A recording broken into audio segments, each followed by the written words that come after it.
Did you know the Museum of Modern Art has exhibits on video games? This lady, who helped put it together, set out to do so to highlight the beauty of great design, as they've done with other aspects of engineering in the past. He put them on white pedestals against white walls, as if they were Brancusi sculptures. I would like to do the same with video games. It was in this setting that I was first exposed to Vib-Ribbon, and while I applaud this woman's effort to preserve gaming history, I find it ironic that this exhibit on design was so poorly designed. In fact, it was so bad, I think it was specifically put together by an undercover saboteur who wanted to justify their position that games can never be art. Or, at the very least, put together by someone who doesn't play games. This exhibit actually opened before the game saw a North American release, so the instructions would have to be very clear and concise for people to understand and appreciate the game. And that's where the exhibit starts to break down. In the description, they call it a musical video game, but I have no idea what that is. Do they mean rhythm game? I guess they do, because it says you have to press the correct buttons at the correct time. So is this like Rayman Legends or Bit Trip Runner, where you have to jump in time? I mean, sure, I love those games, so there should be no problem, but what's going on here? There are 2 jump buttons? And why are the jump buttons mapped to the triggers? I mean, normally you would press X to jump, but that makes you roll? Let me just try jumping over these spikes. Wait, what happened? Why did I take damage halfway through my jump? Is the game broken? This isn't very fun. Oh, and there are people behind me too. You know what? Let's take off these gross headphones and get out of here. That experience was essentially what the MoMA exhibit offered. Going in blind, it felt impenetrable. They should have made the little symbols there on the instructions more prominent, because those actually tell you which buttons to press.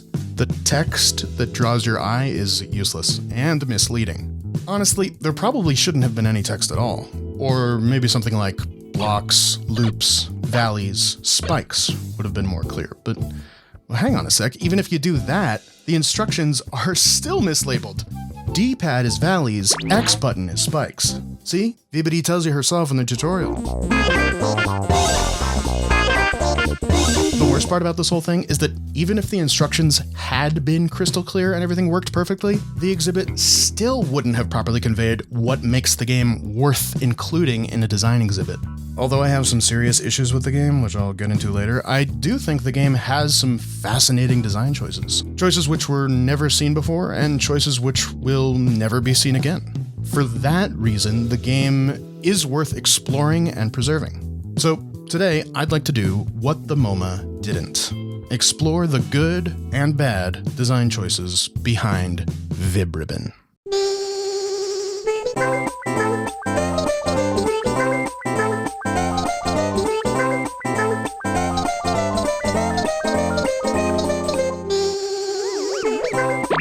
Probably the most noteworthy design decision, which the MoMA description bafflingly chose not to include, is that the entire game can be loaded onto the console's RAM.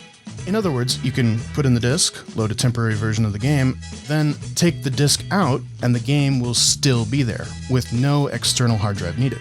For 99% of games out there, this is a largely unnecessary feature. And anyway, it requires the game to be so small in size, most games couldn't do it if they wanted to.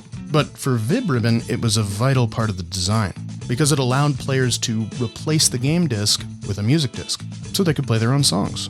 I love this so much, not because of the feature, but because of how it solves such a specific problem during such a specific moment in time. Nowadays, there are no discs. You'd just download the game and songs onto your SSD, and that's that.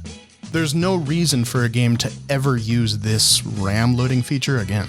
But in that small slice of history, it was a brilliant solution to a constraint that existed for this one game.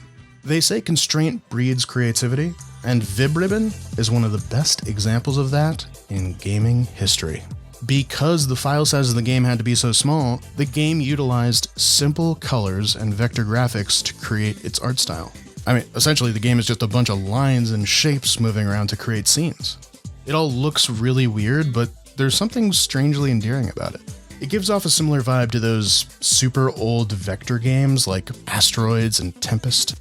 But it makes unique choices of its own, like these screen transitions where all the vector lines shake and rapidly fluctuate in size. then reassemble into a new scene. Thanks to the popularity of indie games nowadays, people are very accepting of different art styles today, but back in the day, this was a particularly brave direction to go, since 3D graphics were the main selling point of the PS1. Although, I guess you could argue that this made the game stand out more because it was so different from anything else at the time. But really, the graphics wouldn't work anywhere nearly as well without the main character, Vibri. She absolutely oozes that Japanese cuteness and charm in everything she does, and it's likely the game wouldn't have become a cult classic without her. You think she's just a Game & Watch ripoff, but with her voice, her little dances, her attitude, it's never been easier to use your imagination to fill in those gaps. Her actual appearance is pretty unique, a rabbit with diamonds for eyes. The inspiration for her design actually came from this photograph, the tartan ribbon, which was the first color photograph ever. Plus, the fact that it's actually a ribbon, you know the Japanese can't help themselves when it comes to a good pun. The picture is really supposed to be something like this, but you can see how someone could get a rabbit out of that. That is a special-made psychological picture. Like that what do you call it, test? The Rorschach. The most endearing part of the game isn't even something you can play. It's this tutorial video you watch to learn how to play.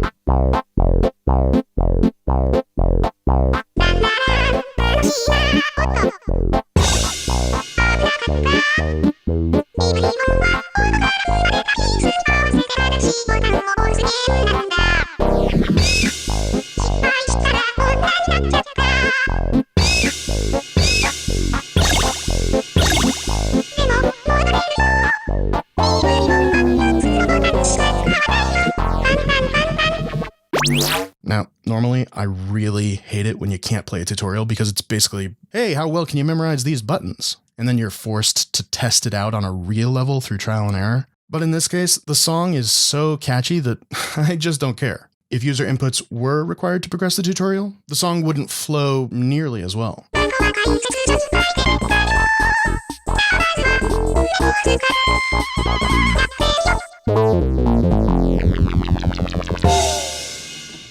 Vibri's voice is created with a similar technique to the Animal Crossing characters. There's a set range of sounds the villagers can access, and when text is shown, they blurt out the text with those sounds.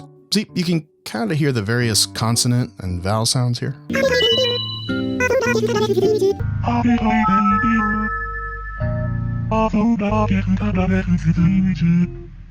The problem is, English kind of sucks for this technology because there are so many different vowel sounds and consonant blends possible. Like, an I is an I, right? But it can have trouble determining when to say I as in ship, and when to say I as in bird, or any of the many other combinations. Really, this technology was made for Japanese. I know this chart looks kind of intimidating, but it's actually pretty straightforward. You've got your basic a, I, U, E, O sounds, and then going down the list, a consonant is tacked onto the beginning. Ka, ki, ku, ke, ko, sashi, su, se, so, ta, chi, tsu, te, to, and so on. So like this will always be ka. No matter what word you read, even if it's a word you've never seen before, you know exactly how it'll sound. Whereas in English, you can have car, or you can have care, or you can have camera. They all start with CA, but the vowel sound is drastically different between those words. So this speech synthesizer technology is really best for Japanese when the words are generated live. Vib-Ribbon appears to do half and half. It has some sections that are clean and pre-recorded, and others, like the number values, sound like Vibri is talking on the phone while skydiving. If there's ever a remaster of this game, I hope they'll spend more time making the pre-recorded voice and the live voice sound more similar to each other. That tutorial song I mentioned earlier is, of course, all pre-recorded voice, so it sounds great. She speaks Japanese in all versions of the game, with the speech bubbles being translated. Even if you understand some Japanese, though, she can speak so fast that it can be kind of hard to understand. So let's hit some of the highlights of the song and learn a couple Japanese phrases and fun facts. right at the start, the ra-ra-ra. You may be familiar with the stereotype that some Asians have trouble with the R's and L's. Well, in Japan's case, it stems from the fact that they don't have an L sound or an R sound. Instead, it's kind of an amalgamation of the two. You can try this right now at home. Say la with as much force as possible. La, la. Notice how your tongue is in the front of your mouth, right? So now do the same with ra, ra. Notice how your tongue is more in the back now, right? So with the Japanese sound, try to have your tongue split the difference between those two positions.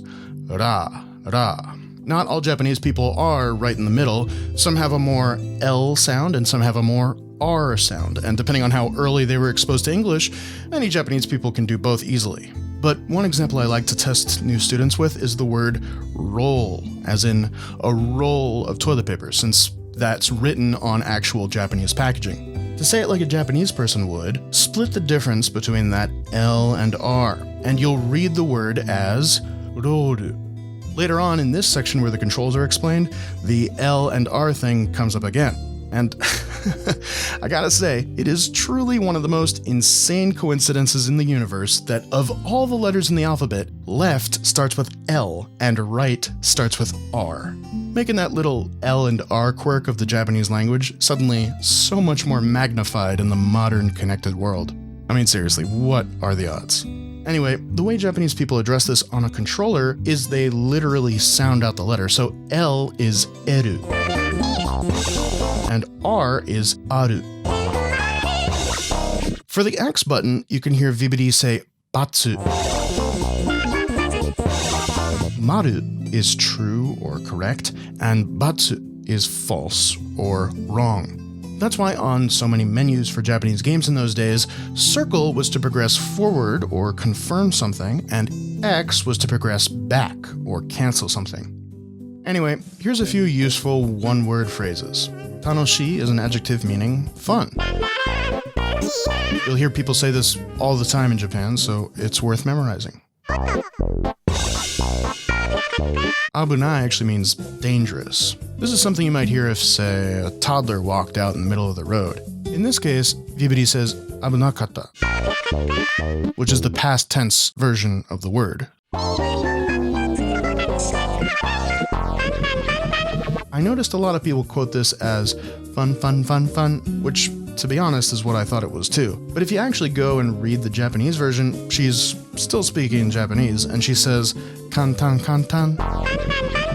Kantan means easy.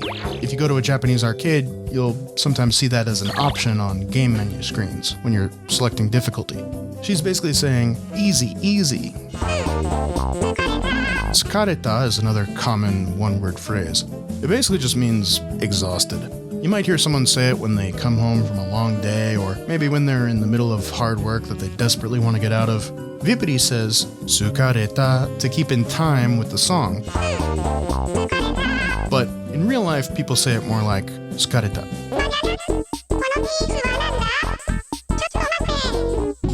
Chotomate means wait a minute. You'll most likely hear a more formal version of this phrase, shochomachi kudasai, when you're asking store staff where to find something. They'll say it and then frantically search for that one person on staff who remembers their English classes from high school. Composite cable. ちょっとお待ちくださいね。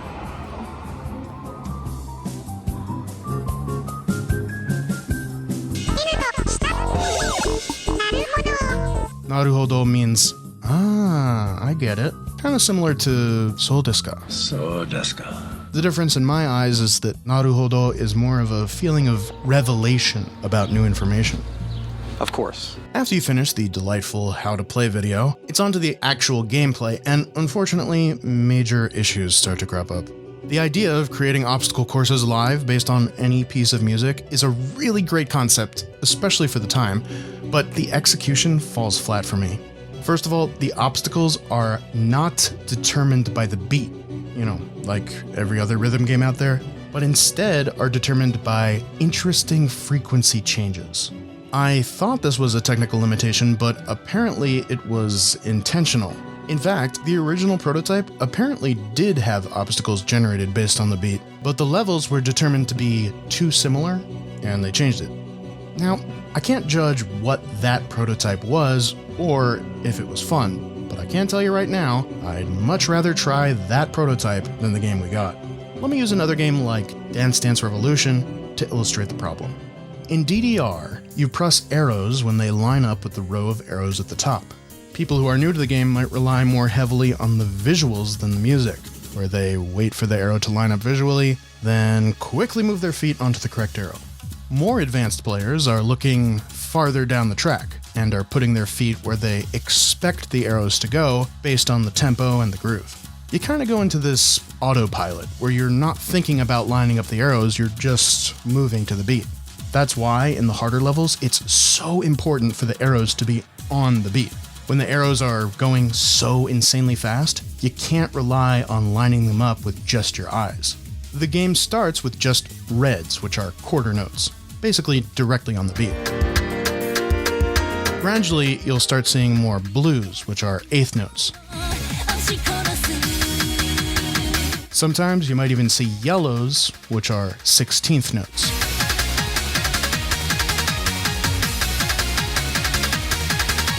The colors are what make DDR so consistent.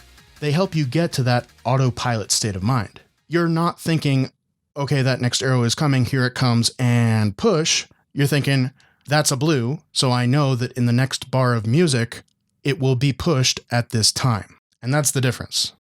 Vib-Ribbon is desperately in need of a color system like this. The obstacles are usually on the beat, but randomly they aren't. Just to show you what I'm talking about, here's a song in auto mode. The computer plays the song for you perfectly, so those blips and beeps that Vibri makes are when a human would be expected to hit the button. So try tapping your finger to the beat just to see how random these obstacles are.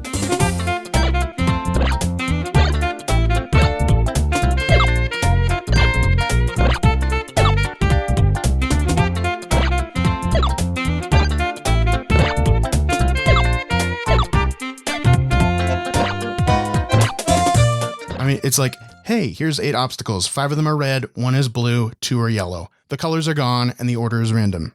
Good luck. Now, when the levels are going slow, this isn't that big of a deal. You can use your eyes and line up your button presses pretty consistently.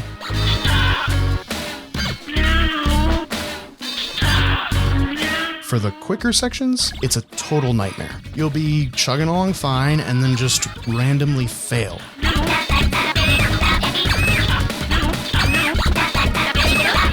Randomly failing feels bad in any game, but in this game, it feels particularly punishing.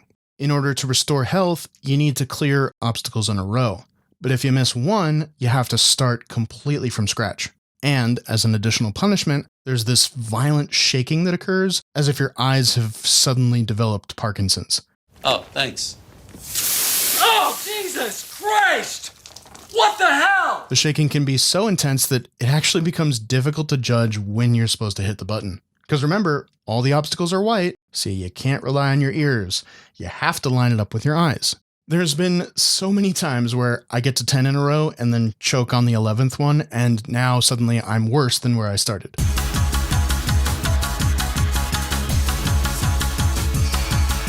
I'm not amazing at this game, but I consider myself to be pretty good at rhythm games. Like on Rock Band 1, back in the day, I completed the Endless Setlist on Expert, a challenge where you complete every song in the game with no breaks. I also play a few instruments in real life, so I have some concept of rhythm. I know I'm putting in the correct inputs, but there are times when the obstacle just randomly comes a split second too early or too late, and then the screen starts having a seizure, and I feel like I'm being gaslit by this game into thinking that I'm playing it wrong, and it is very frustrating. If the devs were, in fact, dead set on having obstacles generate off-beat, the colored obstacle idea would be a great band-aid for some of these problems. We know multiple colors for the obstacles wasn't a technical limitation because the score counter at the top of the screen is constantly changing colors based on the number of points you have. I get that aesthetically you might want to keep the track one color, but when it interferes with the gameplay, something has to be done. I mean, hey, rainbow-colored ribbons and yarn exist, right? At the very least, it should have been an option in the menu you could turn on and off. The thing is, even if colored obstacles were added, the game would still have room to be difficult. I think the system of combining two obstacles together by hitting two buttons is really cool, and it's something that I haven't really seen before in other rhythm games. That system alone has enough depth to carry the game. In fact, I'd say you could have had all the obstacles be on the beat, and it would still be entertaining and challenging just because of this system. So, is this cute rabbit trapped forever in this game, never to see another sequel again? What about her? She looks nice. Yeah. Yeah. I mean, yeah, why not? She's pretty. She is very She's pretty. also a princess or a duchess or something, but sure, yeah. Why not? Why not? We put a man on the moon. Oh. Oh. Okay. Okay, wow. Vib-Ribbon has become a cult classic character, and I think people are hungry for more stuff featuring her. There was a Japan exclusive sequel that featured her, but it was essentially a completely different game. Instead of using your own music to play, you would use pictures. Vib-Ribbon would jump on the pictures like a trampoline and gather hidden items with enough bounces. But the game never took off, never released outside of Japan, and now Vib-Ribbon has been relegated to game cameos and museum appearances. One of my biggest issues with this is actually with the design of Vib-Ribbon herself. She's now this transparent being in a 3D space, which feels really weird compared to how she was presented originally, and not in a good way. Before, your mind filled in the gaps. Now, there's no room for interpretation, and she really does just look like that. This is a classic case of the developers not knowing how to scale up the design to have more detail. Scaling down a character and reducing detail is easy. For example, Bass debuted in Mega Man 7, and when they returned to the 8-bit style in Mega Man 10, he got his own 8-bit redesign. Compare this to when Mega Man had to be scaled up. His 8-bit sprite is iconic. Future iterations stretched him out and gave him massive boots. This is why I love the Smash Bros. Model of him so much, because it feels like they took that 8-bit sprite and translated it perfectly to 3D. I mean, seriously, whoever designed this model is a genius. If Vib-Ribbon ever got a 3D version of Vib-Ribbon, I would hope that the devs wouldn't be scared of scaling up her detail as well, and give us a model that keeps the essence of the old character while still fitting the new space she's in. Mainly though, I'd like to see refined gameplay, instead of just throwing brand new concepts at the wall and seeing what sticks. There are a lot of interesting ideas here, and I think treating them as one-off experiments is a mistake. Video game sequels have traditionally been associated with cynically recreating the same formula again and again, but Vib-Ribbon is a great example of a game where a sequel would be truly warranted. Take a great foundation with some critical flaws and make it better.